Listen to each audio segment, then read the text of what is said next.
আজকের ভিডিও শুরু করার আগে আপনাদের সবাইকে জানাই আগাম শুভ নববর্ষের শুভেচ্ছা। পয়লা বৈশাখের আগাম আনন্দ, ভালোবাসা এবং হাসির শুরু হোক আজকের দিন থেকেই। আসুন নতুন বছরের শুরুটা করি একসাথে আনন্দে ও ভালোবাসায়। এই বৈশাখী থালি বানিয়েছি শুধু খাবার দিয়ে নয়, রুচি, ঐতিহ্য আর ভালোবাসা মিশিয়ে। বছরের প্রথম দিনে যদি এক প্লেট ভালোবাসা না থাকে তাহলে আর কবে থাকবে। এই থালিটাই আছে শিকড়ের টান, বাংলার গন্ধ আর ছোটবেলার সেই পুরানো স্মৃতির স্বাদ। শুধু দেখে ফেলুন, গন্ধটা স্ক্রিন থেকে বেরিয়ে আসবে, আই প্রমিস। পয়লা বৈশাখ মানেই শুধু নতুন জামা কাপড় নয়, বরং নতুন করে একটা দিন শুরু করার আনন্দ। আর সেই শুরুটা যদি হয় একটা ঘরোয়া মজাদার সাজানো থালির মাধ্যমে, তাহলে দিনটাই যেন জমে যায়। এই থালিটা বানাতে খুব দামি কিছু লাগেনি, বরং হাতের কাছে থাকা সামান্য উপকরণ, মায়ের রান্নাঘরের টিপস আর একটু ভালোবাসার স্পর্শ। এই দিনেই তৈরি হয়েছে আমার এবারের বৈশাখী থালি। সরু চালের ভাত, বেগুন ভাজা, ঝুরি আলু ভাজা, পোস্ত বড়া, স্যালাড, ফুলকো লুচি, সোনামুগের ডাল, আলু পোস্ত, চিকেন কষা, পার্শে মাছের সর্ষে ঝাল, টমেটো খেজুরের চাটনি, পাঁপড় আর সবশেষে একটু মিষ্টি। একটা থালিতে রাখার চেষ্টা করেছি বাংলার ঘরের স্বাদ। এই ভিডিওতে শুধু একটা রেসিপি নয়, এটা একটা অনুভূতি। আপনি যদি ভালোবাসেন ঘরোয়া রান্না, উৎসবের আবেগ আর থালি সাজানোর আনন্দ, তাহলে এই ভিডিওটা একদম আপনার জন্য। আপনার বৈশাখী থালিতে কোন আইটেমটা থাকা চাই নিচে কমেন্ট করে জানিয়ে দিন। আর যদি ভিডিও ভালো লাগে একটা ছোট লাইক দিয়ে দিন আর সাবস্ক্রাইব করে পাশে থাকুন, তাতেই আমি বুঝবো এই ভালোবাসার থালি আপনার মন ছুঁয়েছে।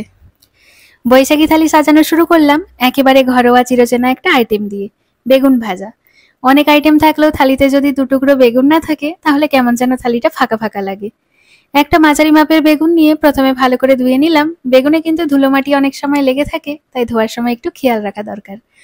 তারপর গোল গোল চাকচাক করে কেটে নিলাম, না খুব পাতলা না খুব মোটা, একদম পরিমাণ মতো মোটা করে কাটলে ভাজার সময় সুন্দরভাবে সেদ্ধও হবে আবার ক্রিস্পিও হবে। এবার প্রতিটা টুকরোয় ভালো করে মাখিয়ে নিলাম লবণ আর 1 চিমটি হলুদ গুঁড়ো। কেউ চাইলে একটু লাল লঙ্কার গুঁড়ো দিতে পারেন, কিন্তু আমি বেসিক রাখলাম, রুচির ব্যাপার। মশলা মেখে কিছুক্ষণ রেখে দিলাম যাতে বেগুনের গায়ে সেসব ভালোভাবে বসে যায়।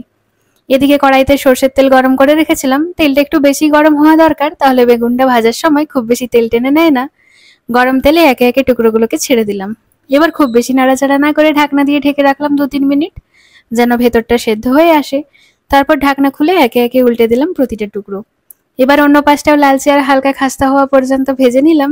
বেগুনের চারপাশে যদি হালকা বাদামি রং ধরে আর একটু ফোলা ফোলা দেখায়, তাহলেই বুঝবেন একদম ঠিক মতো ভাজা হয়েছে।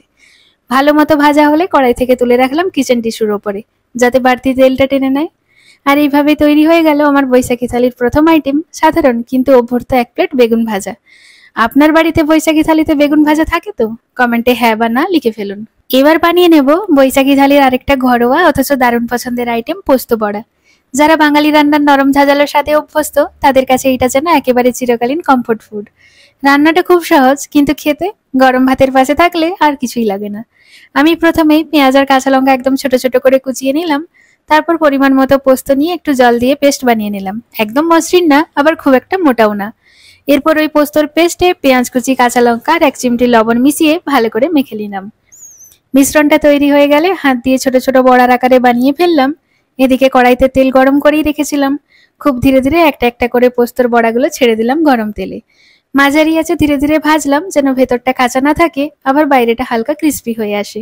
একদিক ভাজা হয়ে গেলে উল্টে দিলাম। 2 পিঠ ভাজা হলে তুলে নিলাম টিস্যু পেপারে। গন্ধেই বোঝা যায় এই বড়াগুলো একবার মুখে দিলে পুরানো দিনের কোনো এক দুপুরবেলা যেন চোখের সামনে ভেসে ওঠে। পোস্ত বড়া যদি আপনার প্রিয় হয় তাহলে অবশ্যই পুরো রেসিপিটা দেখুন। পুরো রেসিপি আমি আগে থেকেই চ্যানেলে আপলোড করে রেখেছি, চাইলেই দেখে নিতে পারেন আর বাড়িতে বানিয়ে ফেলতে পারেন। পোস্ত বড়ার এই ঘরোয়া স্বাদ কি আপনিও ভালোবাসেন? আপনার বাড়িতে এই বড়ায় আর কি কি মেশানো হয় কমেন্টে জানাতে ভুলবেন না। বৈশাখী থালিতে একটু খটখটে কিছু না থাকলে কি চলে, তাই এবার বানিয়ে নিচ্ছি ঝুরি আলু ভাজা। একবার মুখে দিলেই খট করে কানে লাগে আর মনটাও ভালো হয়ে যায়। প্রথমে কয়েকটা আলু নিয়ে গ্রেট করে নিলাম, তারপর সেগুলো ভালো করে ধুয়ে জল ঝরিয়ে নিলাম। এরপর 1 চামচ সর্ষের তেল মেখে আলুগুলোকে একটু রেখে দিলাম। ওদিকে কড়াইতে তেল গরম করে নিলাম। তেল একদম গরম হয়ে গেলে একেবারে ধীরে ধীরে একটু একটু করে ছেড়ে দিলাম আলুগুলো। খুব বেশি না, অল্প করেই দিলাম। ধীরে ধীরে বাদামি আর খাস্তা হয়ে গেলে তুলে নিলাম টিস্যু পেপারে। এর মাঝে কয়েকটা বাদাম হালকা করে ভেজে নিয়েছিলাম, আর সঙ্গে 2-3টে কারি পাতা। এই দুটো জিনিস কিন্তু পুরো আলু ভাজার স্বাদটাকে বদলে দেয়। সবকিছু একসাথে মিশিয়ে রেখে দিলাম, আর হয়ে গেল খটখটে কড়কড়ে কুড়মুড়ে একটা দারুণ জিনিস, ঝুরি আলু ভাজা। পুরো রেসিপিটা আমি আগেই চ্যানেলে আপলোড করে রেখেছি, চাইলেই ঘুরে দেখে নিতে পারেন। আপনার আলু ভাজা বানানোর স্টাইলটা কেমন? গ্রেট করে দেন না ছোট ছোট করে কুচিয়ে? কমেন্টে লিখে জানান তো দেখি কে কোন দলে আছেন। বৈশাখী থালিতে সোনামুগের ডাল না থাকলে যেন কিছু একটা ফাঁকা ফাঁকা লাগে, তাই আজ বানিয়ে নিচ্ছি একদম ঘরোয়া স্বাদের সোনামুগের ডাল। সহজ কিন্তু অদ্ভুত এক শান্তি থাকে এই ডালের স্বাদে। প্রথমেই মুগ ডালটা ভালো করে ভেজে নিলাম একটু সময় নিয়ে আর ধৈর্য ধরে। ডালগুলো হালকা সোনালী রং ধরলে আর একটা মিষ্টি গন্ধ ছড়ালেই বুঝে নিতে হবে যে এবার তৈরি। তারপর ঠান্ডা হতে দিয়ে ভালো করে ধুয়ে নিলাম যাতে মাটির গন্ধ বা ধুলোবালি না থাকে। এবার ডালটা সেদ্ধ করে নিলাম প্রেসার কুকারে। খুব বেশি নয়, 2-3টে সিটি হলেই হয়ে যায়। সোনামুগ ডাল বেশি সিদ্ধ করলে কেমন যেন থকথকে হয়ে যায়, তাই একটু সাবধানে। অন্যদিকে কড়াইতে সামান্য সর্ষের তেল গরম করে তাতে ফোড়নে দিলাম 5 ফোড়ন, শুকনো লঙ্কা আর একটা গন্ধে ভরা তেজপাতা। তেলটা যখন ফোড়নের গন্ধে ভরে উঠলো তখন সেই সেদ্ধ ডাল ঢেলে দিলাম কড়াইয়ে। একটু লবণ আর মিষ্টির টাচ দিয়ে কয়েক মিনিট ফুটিয়ে নিলাম। একেবারে শেষে নামানোর আগে যদি চান সামান্য ঘি বা একটু কাঁচা লঙ্কাও দিতে পারেন। এইভাবে তৈরি হয়ে গেল আমার বৈশাখী থালির আরেকটি প্রিয় অংশ, সোনামুগের ডাল। সহজ সাদামাটা কিন্তু একবেলা সুখের মতো। বৈশাখী থালির আরেকটা অবিচ্ছেদ্য অংশ আলু পোস্ত। প্রথমে কিছু আলু ছোট ছোট টুকরো করে কেটে নিলাম, না খুব পাতলা না খুব মোটা, ঠিক মাঝামাঝি যেন ভালো করে ভাজা যায় আর পোস্তর সঙ্গে মিশে যেতে পারে। তারপর পোস্ত ভিজিয়ে তার একটা পেস্ট বানিয়ে নিলাম, খুব মিহি নয় আবার বেশি মোটাও নয়, যেন মুখে দানাদার একটা টেক্সচার পাওয়া যায়। এদিকে কড়াইতে সর্ষের তেল গরম করে তাতে কালো জিরে আর শুকনো লঙ্কা ফোড়নে দিলাম। এই ফোড়নটা কিন্তু আলু পোস্তর আত্মা। ফোড়নের গন্ধ যখন তেলে ছড়িয়ে পড়লো তখন কাটা আলুগুলো দিয়ে লবণ দিয়ে ভালো করে নেড়েচেড়ে ভাজতে লাগলাম। আলুগুলো অর্ধ সেদ্ধ হলে তাতে দিয়ে দিলাম পোস্তর পেস্ট। তারপর আর কিছু না, ধৈর্য ধরে নাড়তে নাড়তে পুরোটা একদম ভালোভাবে মিশিয়ে কিছুক্ষণ ফুটিয়ে নিলাম। জল একদম কম রাখলাম যেন একটু খসখসে শুকনো ধরনের আলু পোস্ত তৈরি হয়। একেবারে সেই ক্লাসিক ঘরোয়া টাচ। গ্যাস থেকে নামানোর সময় শুধু একটা কথাই মনে হচ্ছিল, এই রান্নাটা যত না উপকরণের তার থেকেও বেশি আবেগ আর অভ্যেসের। এইভাবেই তৈরি হয়ে গেল সহজ অথচ মন ছুঁয়ে যাওয়া এক প্লেট আলু পোস্ত। পুরো রেসিপি আমি আগেই চ্যানেলে আপলোড করে রেখেছি, ডেসক্রিপশন বক্সে লিংক দিয়ে রাখছি, চাইলে দেখে নিতে পারেন। আচ্ছা বলুন তো, আপনার আলু পোস্তে কি পেঁয়াজ পড়ে নাকি একদম নিরামিষে বিশ্বাসী? কমেন্টে জানিয়ে দিন, দেখে নি কোন দলে। বৈশাখী থালিতে একটু কড়ানো ঝাল না থাকলে কি চলে? তাই বানালাম পার্শে মাছের সর্ষে ঝাল। খুব সহজ কিন্তু খেতে একেবারে অসাধারণ। প্রথমে পার্শে মাছগুলো ভালো করে ধুয়ে নিলাম, তারপর 1 চিমটি লবণ আর হালকা হলুদ মেখে রেখে দিলাম কিছুক্ষণের জন্য। এইটুকু ম্যারিনেট করলেই মাছের কাঁচা গন্ধ চলে যায় আর ভাজার সময় সুন্দর রঙও ধরে।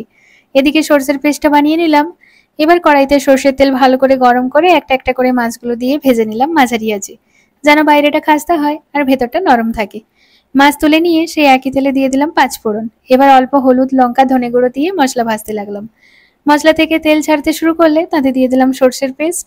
পেস্টটা ভালোভাবে কষিয়ে গেলে তাতে ভাজা মাছগুলো দিয়ে ভালো করে মিশিয়ে নিলাম আর অল্প জল দিয়ে ফুটিয়ে নিলাম মাছগুলো মিনিট 5। একদম শেষে গ্যাস থেকে নামিয়ে রাখলাম। মাছটা যখন ঝালের মধ্যে বসে বসে মশলা টেনে নেয় তখন তার স্বাদ কিন্তু ঠিকই খুলে পড়ে। এইভাবেই তৈরি হয়ে গেল আমার আজকের থালির গরম ঝাল পার্শে মাছের সর্ষে ঝাল। পুরো ভিডিওটা আমি আগেই চ্যানেলে আপলোড করে রেখেছি, চাইলে দেখে নিতে পারেন, ডেসক্রিপশন বক্সে লিংক দিয়ে রাখলাম। আপনি কি সর্ষে ঝাল করতে শুধু সাদা সর্ষেই দেন না কালো সর্ষেও মেশান? আর কেমন মাছ আপনার সর্ষে ঝালে সবচেয়ে বেশি চলে? কমেন্টে জানিয়ে দিন, দেখি কার ঝালের গল্পটা কিরকম। এবার বানাবো বৈশাখী থালির মশলাদার আকর্ষণ, চিকেন কষা। রান্নার শুরুতেই যে গন্ধটা উঠতে থাকে সেটাই বলে দেয় আজকের দুপুরটা একটু অন্যরকম হবে। প্রথমেই চিকেনটা ভালো করে ধুয়ে একটু মশলা দিয়ে ম্যারিনেট করে রেখে দিয়েছিলাম যাতে মাংসে মশলার স্বাদটা ঢুকে যায় ভেতর থেকে।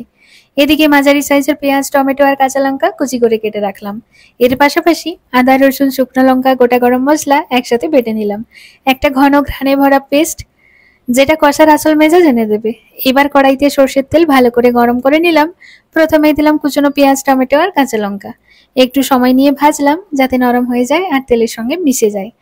তারপর তাতে মিশিয়ে দিলাম গুঁড়ো মশলা আর আগে বেটে রাখা সেই মশলার পেস্ট। এখানেই আসল কাজ, এই মশলাটা কষাতে হয় সময় নিয়ে আর মন দিয়ে। মশলার তেল ছেড়ে আসা পর্যন্ত কষিয়ে নিলাম। মশলা যখন একেবারে রেডি তখন ম্যারিনেট করা চিকেন দিয়ে দিলাম কড়াইতে। এবার ধৈর্য ধরে নাড়তে থাকলাম মশলা যেন পুরো মাংসের গায়ে লেগে যায়। তারপর ঢেকে কিছুক্ষণ রেখে দিলাম। চিকেনটা ধীরে ধীরে জল ছাড়তে লাগলো আর সেই জলেই যখন কষানো শুরু হলো তখনই ঠিক সেই রং আর গন্ধটা ফুটে উঠলো। সবশেষে ওপর থেকে একটু ধনেপাতা কুচি ছড়িয়ে নামিয়ে রাখলাম। এই গন্ধটুকুই বলে দেয় রান্নাটা ঠিক জায়গায় এসেছে। এইভাবেই তৈরি হলো আজকের বৈশাখী থালির রসালো ঝাল ঝাল চিকেন কষা। পুরো রেসিপিটা আগেই চ্যানেলে আপলোড করে রেখেছি, ডেসক্রিপশন বক্সে লিংক দিয়ে রাখলাম, ভালো লাগলে ভিডিওটা অবশ্যই দেখে নিতে পারেন। আর বলুন তো, আপনার পছন্দ কেমন, ঝাল ঝাল চিকেন কষা না একটু মিষ্টি টোনে বাঙালিয়ানায় ভরা কষা? কমেন্টে জানান দেখি কার রান্না কোথায় গিয়ে মেলে। বৈশাখী থালির খাওয়া শেষে মুখ মিষ্টি না হলে কি চলে, তাই শেষ পাতে রাখলাম একদম ক্লাসিক ঘরোয়ার সাথে টমেটো খেজুরের চাটনি, যেটা শুধু মুখ মিষ্টি নয়, মনেও একটা পরিপূর্ণতা এনে দেয়। প্রথমে কিছু পাকা টমেটো নিয়ে পাতলা করে কেটে নিলাম, একটু টক একটু মিষ্টি যেসব টমেটো হয় ওগুলো এই চাটনির জন্য একদম পারফেক্ট। খেজুরও কেটে রাখলাম ছোট ছোট করে, যাতে টমেটোর সঙ্গে সুন্দরভাবে মিশে যায়। এবার কড়াইতে সামান্য সরষের তেল গরম করে দিলাম, ফোড়নের গন্ধ উঠতেই কেটে রাখা টমেটো দিয়ে দিলাম কড়াইয়ে। টমেটো গলতে শুরু করলেই তাতে দিলাম পরিমাণ মতো চিনি, কাটা খেজুর, কিশমিশ আর একটু কাজু বাদাম। এই মিক্সটাই চাটনিটাকে আলাদা করে তোলে। চিনি গলে গিয়ে টমেটো আর খেজুরের সঙ্গে একসাথে মিশে গিয়ে তৈরি হয়ে গেল এক রঙিন মিষ্টি টক একটা আনন্দ। অল্প আছে কিছুক্ষণ নাড়াচাড়া করে টমেটো আর খেজুর যখন একসাথে মিশে গেল, তখন চাটনিটা নামিয়ে নিলাম। এইভাবেই তৈরি হয়ে গেল আমার আজকের বৈশাখী থালির শেষ পদের একটা মিষ্টি পরিণতি, টমেটো খেজুরের চাটনি। পুরো রেসিপিটা আগেই চ্যানেলে দিয়ে রেখেছি, চাইলে দেখে নিতে পারেন। ডেসক্রিপশন বক্সে লিংক দিয়ে রাখলাম। আচ্ছা বলুন তো, চাটনিতে আপনি একটু ঝাল পছন্দ করেন নাকি পুরোপুরি মিষ্টি? কমেন্টে জানাতে ভুলবেন। এবার থালি সাজানোর পালা। সাদা ভাতের গন্ধে ভরে উঠুক এবারে নববর্ষের দুপুর। সাজিয়ে নিলাম বাঙালিয়ানায় মাখা একখানা থালি। শুরুতেই রইল সুগন্ধি সরু চালের ভাত, পাশে ঝুরি আলু ভাজা, খাস্তা করে ভাজা বেগুন, নরম নরম পোস্ত পড়া আর এক কোণে একটু স্যালাড। তারপর একেবারে ভুরিভোজের মতো উঠছি ফুলকো লুচি, সঙ্গে এক বাটি সোনামুগের ডাল, ঘরোয়া স্বাদের আলু পোস্ত, লাল লাল ঝাল ঝাল চিকেন কষা আর পার্শে মাছের সর্ষে ঝাল। পাশে রইল পাঁপড়, টমেটো খেজুরের টক মিষ্টি চাটনি আর শেষ পাতে একটুখানি মিষ্টি। আর গরমে প্রাণ জুড়োতে এক গ্লাস ঠান্ডা কোল্ড ড্রিঙ্কস রেখেই দিলাম। এইভাবেই বানিয়ে ফেললাম আমার এবারে নববর্ষের স্পেশাল থালি। কেমন লাগলো আপনাদের এই থালি? কোন পদটা আপনার সবচেয়ে বেশি প্রিয়? কমেন্ট করে জানাতে ভুলবেন না। এমন সহজ মজার আর ঘরোয়া রান্নার ভিডিও পেতে চাইলে চ্যানেলটা সাবস্ক্রাইব করে নিন এখনই। নতুন বছরের শুরুটা হোক নতুন স্বাদের সঙ্গে। শুভ নববর্ষের আগাম শুভেচ্ছা। আবার দেখা হবে পরের রেসিপিতে। ভালো থাকবেন, সুস্থ থাকবেন। আজকের মতো টাটা।